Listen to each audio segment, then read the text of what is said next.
poderia correr esse risco. O senhor achava que podia... Existia essa possibilidade, tá certo? Porque eu estava abusando aqui. Se você vê as tomadas de aeroporto, muita coisa poderia acontecer. E eu falava para o pessoal de segurança do meu lado, que essa possibilidade ia se aumentar a partir do momento que a minha popularidade ia crescendo. Porque eu estou crescendo da onde, Augusto? Qual é o tamanho do meu partido? Qual é o nosso fundo partidário? Eu costumo dizer, é verdade, quer ver?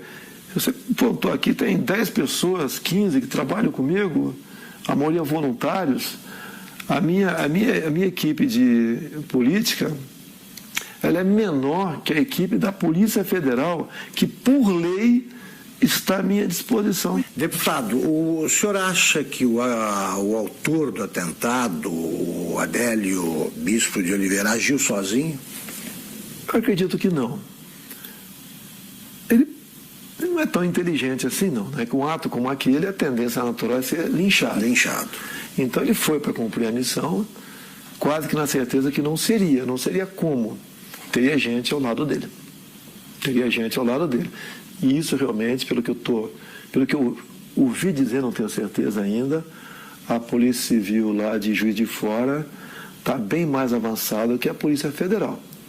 Porque o depoimento que eu vi do delegado da PF que está conduzindo o caso, realmente um depoimento para abafar o caso. Eu lamento o que eu ouvi ele falando, dá a entender até que age em parte como uma defesa do criminoso.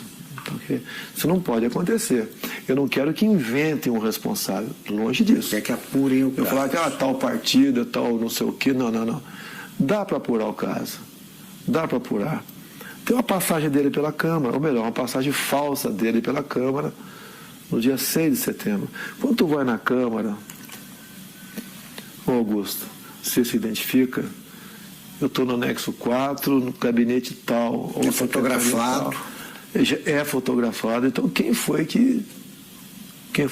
Isso seria um álibi no futuro. Que se não fosse pego ali, não, ele esteve na Câmara. Então, a Câmara dos Deputados, estou também junto ao pessoal do meu gabinete, a Polícia Legislativa trabalha com muita lisura, tenho muita amizade. A imprensa tem que apurar. A imprensa tem que apurar. Sabe que tem parte da imprensa que tenta acalmar o negócio ali, né? Mas tem que apurar. Porque o que está em jogo é o poder. Eu, chegando lá, nós quebraremos o sistema. Não é na ignorância, não. É na lei. Deputado, aliás, que tipo de castigo o senhor acha que o seu agressor merece? É uma tentativa de homicídio, né? Tem que ser o que está na lei. No Brasil não existe pena acima de 30 anos. Agora, eu costumo dizer muitas vezes, tentativa de homicídio, ou seja, eu estou vivo por milagre. Por que a pena dele tem que ser abaixo de um homicídio em si? Vamos mudar isso no futuro, se Deus quiser, caso seja presidente. E mais ainda, acabarmos com progressão de pena. E não ficar dando ouvido a entidades de direitos humanos que o presidiário vive em más condições. Quem estaria em péssimas condições de dia seria minha família se eu tivesse morrido. O senhor acha, para evocar argumentos invocados por adversários, que essa pregação do senhor contribuiu para a radicalização que teria levado a esse tipo de ato, de atentado? Como é que o senhor vê esse argumento? Exatamente o contrário. Eu sou vítima daquilo que eu combato. Eu costumo dizer nas minhas máximas, né? Eu prefiro a cadeia cheia de vagabundo do que o cemitério cheio de inocentes. Eu tenho projetos em Brasília, muitos deles inspirados na legislação de alguns estados norte-americanos, como, por exemplo, a lei dos 3 crimes. Lá, Augusto, se o elemento comete 3 crimes, não interessa quais sejam, tem estados que começa com 25 anos, inafiançado, não, sem progressão. Eu copiei esse projeto e botei 10 anos, vou lutar para que seja aprovado. Não tem cabimento. Você pega um elemento, às vezes, cometer um crime bárbaro aí você vai na ficha criminal dele, tem 50 passagens pela polícia. O cara cometeu 3 crimes, 10 anos sem progressão. Saiu feio de novo, passa para 20. O ser humano só respeita o que ele teme. Se cometer crime, a punição é quase inexistente. É um estímulo para você ser criminoso. Um exemplo que tenho falado muito é de uma deputada federal, uma japonesinha aqui de São Paulo. Ela teve uns 15 anos atrás o filho de 8 anos sequestrado e executado em cativeiro. Já imaginou alguém matando uma criança de 8 anos de idade em cativeiro? Você é pai, você é mãe, imagine uma situação dessa. O elemento foi pego logo depois. Era um ex-funcionário dela. Foi condenado à pena máxima, mas depois de 6 anos foi para o semiaberto. Estou vendo que o senhor está entusiasmado com o programa de governo, aí, mas eu quero ainda resgatar esse fato. Eu posso dar, só para dar uma claro. Eu quero dar um depoimento aqui do sofrimento, da angústia nossa quando aconteceu. Eu ia te perguntar como é que foi vista a coisa do outro lado, ali. Ao lado e do outro lado. Meu irmão Carlos está acompanhando meu pai direto nessas agendas, dando suporte para ele, importantíssimo, né? E eu fiquei sabendo por um jornalista. Eu estava saindo da sessão na LERJ, me ligou, seu pai está bem? Eu fiquei sabendo que tentaram dar uma facada nele lá em Juiz de Fora. Você estava onde? Eu estava na LERJ. Aí quando ele percebeu que eu não sabia o que tinha acontecido, ele falou assim para mim, pode ficar tranquilo que, pelo que eu sei, não foi nada grave não. Foi um sentimento que eu não tinha sentido antes. Eu subi, fui no gabinete de um deputado, que eu estava indo para conversar com ele, um deputado evangélico. Rapaz, quando eu cheguei lá, tinha uns 15 pastores no gabinete dele. E eu não sei porque eu sabia, me deu vontade, eu comecei a chorar muito, explicando o que tinha acontecido, sem saber o que tinha acontecido, né? E aí, você não sabia? Não sabia, mas eu chorava com medo do que pudesse acontecer, mas tinha certeza que não ia acontecer o pior. Pressentiu? Tinha certeza que não ia acontecer o pior. Mas pressentiu que podia acontecer. Fiz aquela oração, todo mundo ali, pela saúde dele. Eu entrei no carro, foram as horas mais longas da minha vida no trânsito, que era a véspera de feriado. E aí eu sabia assim, meu irmão tá lá com ele, tá bem cuidado, tá num bom hospital. E aí, mas eu fui me acalmando no caminho, né? Aí quando eu cheguei lá, que os médicos me explicaram o que era, é que eu falei assim, cara, foi milagre, esse cara não sabe o que aconteceu, né? Ele tava acordando meio grogue. Você achou que seu pai poderia morrer? Eu em momento algum achei que ele fosse morrer, em momento não. Algum. Eu tinha uma paz dentro de mim que isso não ia acontecer. Mas quando eu vi o que tinha acontecido, a gravidade, o que os médicos me contaram, e aí o meu irmão me deu uma noção do que tinha acontecido também. E aí olha só o que esse cara me falou. Ele chamou, eu não tinha muita força para falar na hora. E aí ele me chamou pertinho da boca dele assim, né? Encostei o ouvido nele. Não foi com essas palavras, foi assim, se deram mal, tô vivo. O cara no momento desse, você não tá pensando na saúde dele, tá pensando no todo, no que ele representa. Então, eu tenho cada vez mais orgulho dele. Muito. E agora está aliviado. É um choro de alívio, né? E certeza de que Deus está preparando uma coisa muito grande para o nosso Brasil e está usando o cara aí, com certeza. Deputado, o senhor costuma ser apresentado assim, pelos adversários como um risco à democracia, né? Eu gostaria que o senhor dissesse o seguinte, a democracia, o senhor vai defender a democracia acima de tudo? O que recado o senhor dá para quem duvida que o senhor seja um admirador do regime democrático? Esses caras que falam que são um risco para a democracia, na verdade, são um risco aos esquemas dele. Não vai ter mais indicação para BNDES, Banco do Brasil, Caixa Econômica, Banco da Amazônia, Banco do Nordeste, com esse critério. Botar lá a indicação de um amigo para que use essas instituições em causa própria. Isso vai deixar de existir. O exemplo mais claro foi o BNDES. Todo mundo sabe o que aconteceu lá. Então eu sou um risco, sim.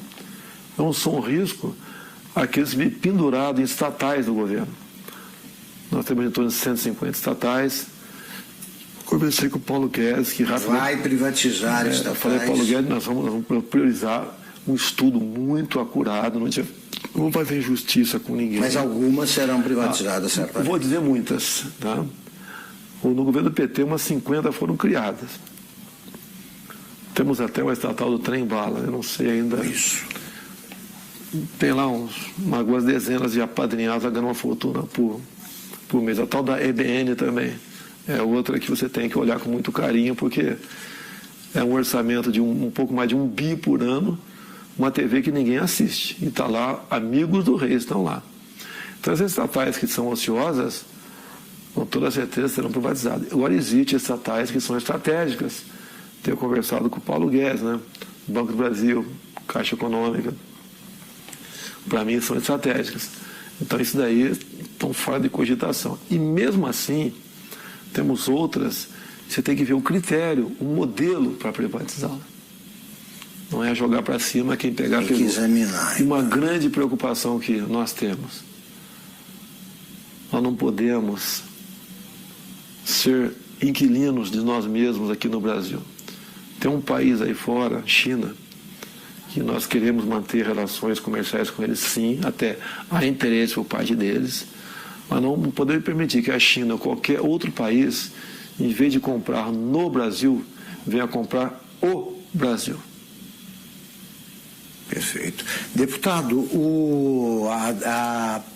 a ex-senadora Marina Silva diz o seguinte, que a prova de que as ideias do deputado Jair Bolsonaro não funcionam, a prova disso foi o próprio atentado, porque tanta gente protegendo não conseguiu impedir que o ataque acontecesse. A Polícia Federal falhou, o senhor notou falhas no esquema de segurança? O ambiente não tem como você ter um sistema de segurança perfeito. É um tumulto ali, né? Eu vejo pela televisão. E eu sempre falava com eles da possibilidade, né, crescente disso acontecer, tendo em vista o nosso crescimento junto à opinião pública. Então, eu não culpo a Polícia Federal, não.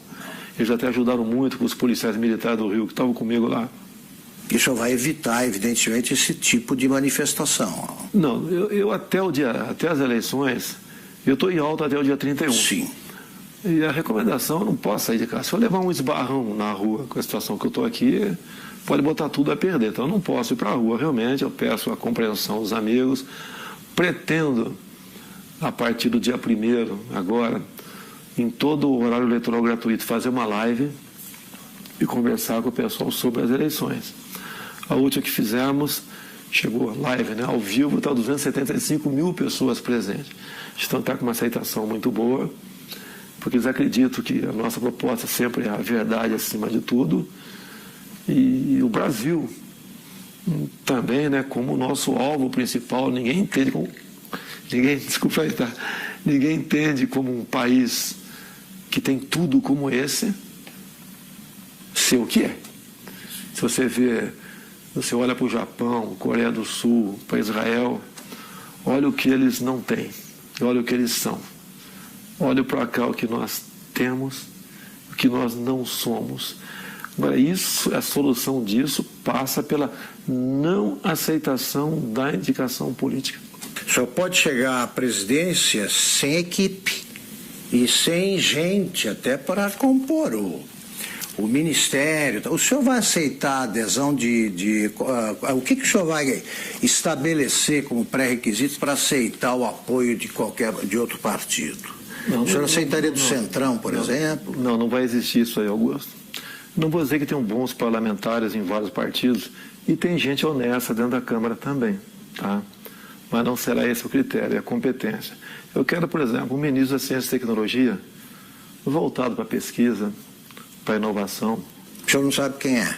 Ainda tem um nome de longe, né, que a gente pensa nele, não sei se seria o mais adequado ou não, tá certo, mas é um pouco inexperiente ainda, o nosso querido coronel da Aeronáutica, Marcos Pontes, um astronauta. Sim. Poderia ser uma pessoa para lá ou para compor o ministério, ou para compor. Então o ministério é importantíssimo. O que faz o jovem sair do Brasil? Falta de oportunidade aqui. Então você não pode ter uma pessoa nesse ministério. O senhor vai nomear por critérios, pelo critério da competência, é isso? Olha só, quando eu juntei 120 parlamentares, e vai aumentar esse número, que o meu partido eu acho que vai fazer uns 30 deputados. Estou acreditando, um número modesto.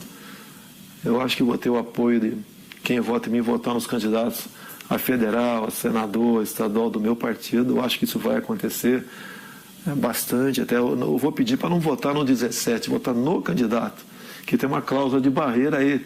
São Paulo, por exemplo. Não adianta o meu filho Eduardo, que deve ter 1 milhão de votos, junto com voto de legenda, poder fazer 8 deputados federais. Esse federal tem que ter 30 mil votos, senão não tomam posse. Então ele tem que votar no candidato, e não no 17. Eu posso não ser o ideal, nem teremos nunca um ideal. Mas eu acho que o remédio para o momento, tendo em vista aos demais candidatos que estão aí, não teria outro remédio no momento. Para a gente buscar o ponto de inflexão e fazer uma política de verdade no Brasil. E essa maneira de não aceitar indicações políticas, como tenho conversado com parlamentares, é uma maneira de resgatar, buscar o resgate da credibilidade do deputado. O senhor não vai aceitar? Não tem como aceitar. Você pode ver, o Onyx Lorenzoni, por exemplo, no meu entender, seria um excelente chefe da Casa Civil, mas não é indicação partidária, mérito dele. Ele vestiu essa camisa comigo, tá, okay? Ele também passou por um momento difícil a vida dele, não questão de saúde, né? Então é uma pessoa que é adequada para estar lá.